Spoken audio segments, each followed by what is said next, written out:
महिला जनसंपर्क कार्यालय का उद्घाटन हुआ, क्या कहना चाहोगे और किस तरह से आगे महिलाओं को शक्ति मिलेगी?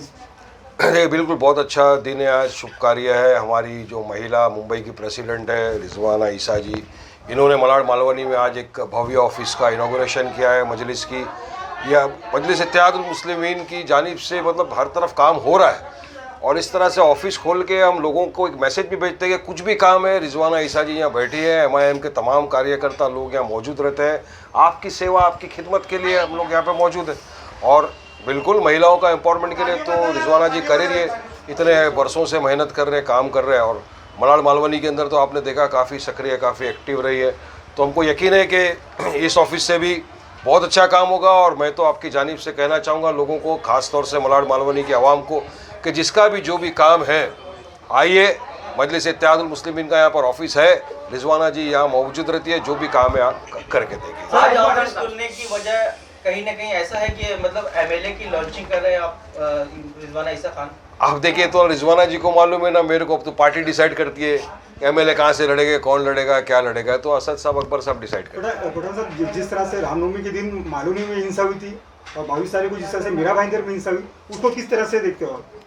कि मेरा तो हमेशा से मैंने ये कहा है और आज भी आपके सामने कहूँगा, आपने सवाल किया है कि जब से भाजपा सरकार सत्ता में आई है 2014 से, उसने एक पूरे देश भर में नफरत का माहौल पैदा कर दिया। मुसलमानों के प्रति तो ऐसा लगता है एक जंग सी छेड़ दी है लोगों ने। देखिए, हर बार कुछ ना कुछ करके, कभी JSR के नाम पे मॉब लिंचिंग कर दे जाते हैं, कभी ये नहीं बोला उसके नाम पे मॉब लिंचिंग कर दी जाती है। अभी आपने देखा मीरा रोड का आपने उल्लंघन किया।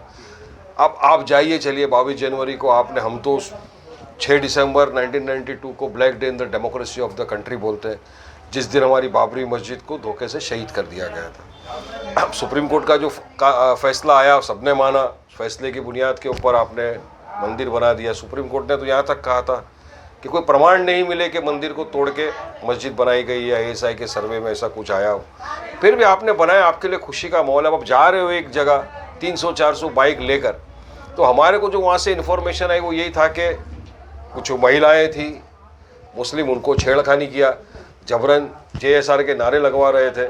अब ऐसा करोगे तो जाहिर सी बात है कोई जवाब देगा। अब जवाब जब देने आते हैं तो फिर सरकार भी तुम्हारी, सब कुछ तुम्हारा, प्रशासन तुम्हारा, क्या कर सकता है इंसान।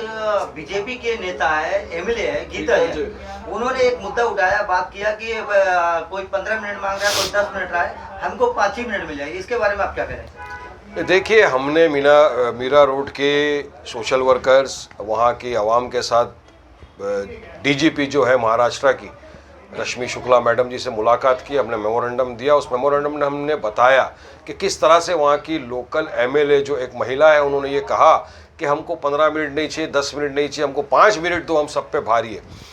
और दूसरे एक BJP के नेता, अपने आप को समझने वाले, वो वहाँ गए और उन्होंने कहा कि मुट्ठी भर है, चुन चुन के मारेंगे। तो हमने कहा कि सुप्रीम कोर्ट ने जो गाइडलाइंस दिया है हेट स्पीच पर, वायलेंस पे, ये हर चीज़ इस पे पक्का बैठता है। आप इनके खिलाफ कार्रवाई करिए और इनके खिलाफ FIR होना चाहिए। हमको आश्वासन दिया कि बिल्कुल ठीक है, हम कार्रवाई करेंगे। सर, काफ़ी महीनों से सर महानगर पालिका के चुनाव डिले होते जा रहे हैं। आने वाले चुनाव में क्या MIM के मुद्दे होंगे और किस तरह से ये बार चुनाव की नीति होगी? बिल्कुल फुल फोर्स में लड़ेगी MIM चुनाव। अब कहाँ से लड़ेंगे, कितनी सीटों पर लड़ेंगे, तो चुनाव के वक्त पार्टी फैसला करेगी और आपको तमाम को बताया जाएगा। मगर इंशाल्लाह हम ज़रूर लड़ेंगे और हमको यकीन है कि इस मरतबा हमको अच्छी कामयाबी मिलेगी। और ख़ास तौर से मालवनी की तो आप देख ही रहे हो बात, तो यहाँ तो हमारे अच्छा काम हो रहा है हर तरफ। तरीके से सुप्रीम कोर्ट के वकील भानु प्रताप, महमूद पराचा साहब EVM को लेके आवाज़ उठा रहे हैं, EVM में गड़बड़ी, इस मुद्दे पर आप क्या कहना चाहेंगे? अभी वो लोग आवाज़ उठा रहे, देखते हैं सरकार के हाथ में, प्रशासन के हाथ में, इलेक्शन कमिश्नर के पास है, किस तरह से उसको रिएक्ट करते हैं। अब मेरी राय का क्या मायने रखता है, बड़े बड़े लोग हैं उसमें।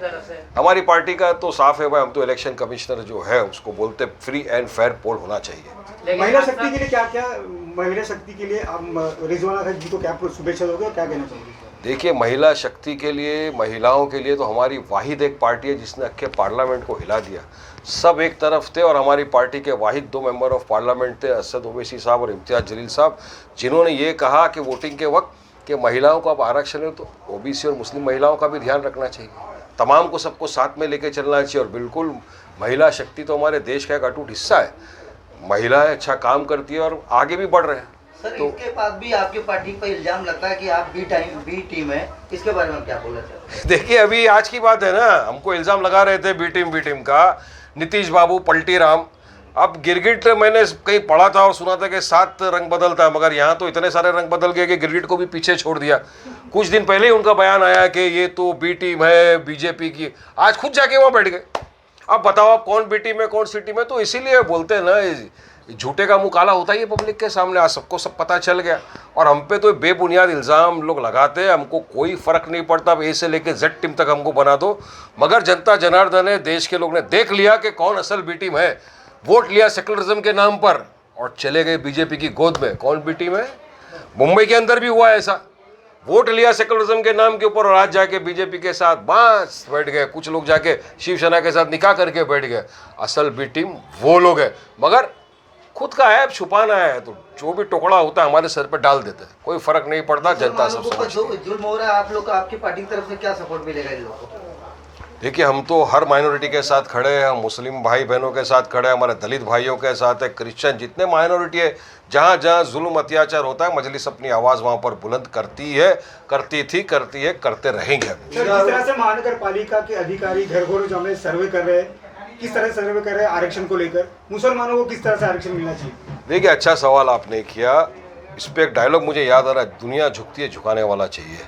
कल आपने देखा जयरंग पाटिल पूरा आ गए यहाँ पर मराठा आरक्षण के लिए, सरकार को झुकना पड़ा। सरकार ने कहा, हमने पहले दिन से कहा है कि मराठाओं को आरक्षण दो, हमको कोई आपत्ति नहीं है, कोई ऑब्जेक्शन नहीं, हम तो चाहते मराठा को आरक्षण दो, मगर साथ ही साथ मुसलमानों को भी आरक्षण मिलना चाहिए। और मुंबई के उच्च न्यायालय ने कहा है कि 5% आरक्षण